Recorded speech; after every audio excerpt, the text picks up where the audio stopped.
అంటున్నారు. దీన్ని ఎలా ఎగ్జిక్యూట్ చేయాలంటారు? అంటే ఇక్కడ పరిపాలన వికేంద్రీకరించాలి. కిరణ్ గారు చెప్పినట్టుగా ఎప్పుడు లేని విధంగా గత 5 సంవత్సరాల్లో ఆయన అడగలేదు, వీళ్ళు ఇవ్వలేదు అన్నట్టుగా అభివృద్ధి కనపడలా. ఇప్పుడు పోలవరం కావచ్చు, ఆంధ్ర జీవనాడి పోలవరం కావచ్చు, రాజధాని కావచ్చు, నిధులు ఇస్తున్నారు.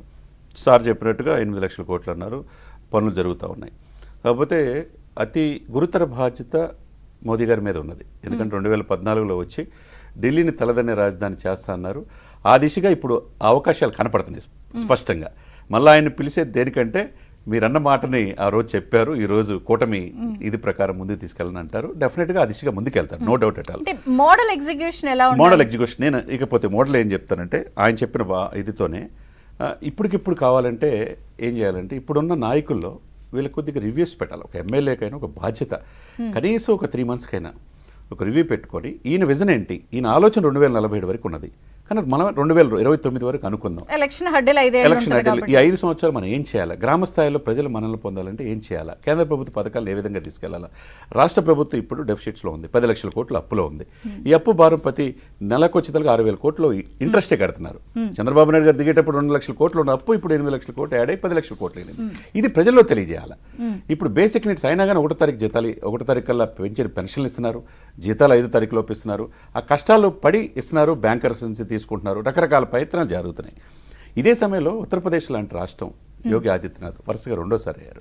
ఎందుకంటే జనాభాలో అత్యధిక పెద్ద రాష్ట్రం ఉత్తరప్రదేశ్, ఎంపీ సీట్లోనే పెద్దది, మినీ దేశంగా మినీ ఇండియాగా భావిస్తారు. వైశాల్యంలో 4వ ప్లేసు. అదే యోగి ఆదిత్యనాథ్ గారు ఒకప్పుడు బీజేపీ అనేది లేని ఆ రాష్ట్రంలో ఈరోజు ఆల్టర్నేటివ్ బీజేపీకి ఇంకొకటి లేదు అనే విధంగా తీర్చిదిద్దారు. ఎందుకంటే జవాబుదారితనం, ప్రతి ఎమ్మెల్యేను వాళ్ళకి ఇన్వాల్వ్మెంట్ చేయటం, వాళ్ళకి ఒక టైం బౌండ్ కేటాయించడం, ఈ లోపు మీరు అభివృద్ధి ఏం చేశారో ఫీడ్బ్యాక్ ఇవ్వండి, లేకపోతే 5 సంవత్సరాలు అయిన తర్వాత ఆయన మార్చేసేయటం.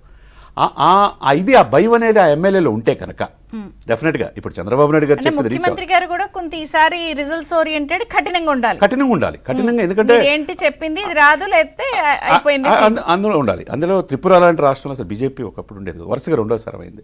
ఇక మిగతా రాష్ట్రాలు చూసుకోండి, ఒక వెస్ట్ బెంగాల్, ఒక తమిళనాడు, లేకపోతే కేరళ, కర్ణాటక, ఇట్లాంటి 4-5 రాష్ట్రాలు తప్పితే ఆ సేతు హిమాచలం బీజేపీ ఎట్లా అంటే వాళ్ళు ఒక టైం బౌండ్ పెట్టుకుంటారు, ఆ దిశగా అభివృద్ధి పనులకు తీసుకెళ్తారు, దాన్ని ప్రజల్లోకి తీసుకెళ్తారు. కాబట్టి చంద్రబాబు నాయుడు గారు కూడా 4.5 దశాబ్దాల సుదీర్ఘ అనుభవం, ఆయన అనుభవంలో ఈరోజు దేశ రాజకీయాల్లో ఒకప్పుడు దేశానికి రాష్ట్రపతిని అందించిన వ్యక్తి, ఒక దళితుడిని స్పీకర్గా చేసిన వ్యక్తి, ఆయన విజనరీలో నో డౌట్ అండి. ఆయన ఏమన్నాడు, ఇప్పుడు నేను మారాను, అప్పుడప్పుడులాగా నేను రివ్యూలు గంటలు పెట్టి ఇవన్నీ కూడా పెట్టను, మీరు ఒక ఇది చేయాలనే ఇదితో ఆయన వెళ్తున్న తీరు డెఫినెట్గా ఆయన అందిపుచ్చుకోవాలి ఆ స్పీడ్ని. ఇక్కడ నేను ప్రజల సైడ్ నుంచి ఒక క్వశ్చన్ అడుగుతానండి. ఇప్పుడు ప్రజలు ఏమనుకుంటున్నారో అసలు ఫీడ్బ్యాక్ ఇప్పటిదాకా తీసుకోలేదు కదా, వీళ్ళు ఏమనుకుంటున్నామో ఎగ్జిక్యూట్ చేసేస్తాము ఈ డాక్యుమెంట్ ఇదని అనుకుంటున్నారు, కానీ దీని మీద మేము ఇలా అనుకుంటున్నామని ఎక్కడ ఒక రివ్యూ సిస్టమ్ పెట్టలేదు కదా ఇప్పటి వరకు. ఇప్పుడు ఆ ఫీడ్బ్యాక్ తీసుకోవాలి కదా, మేము ఇలా అనుకుంటున్నాము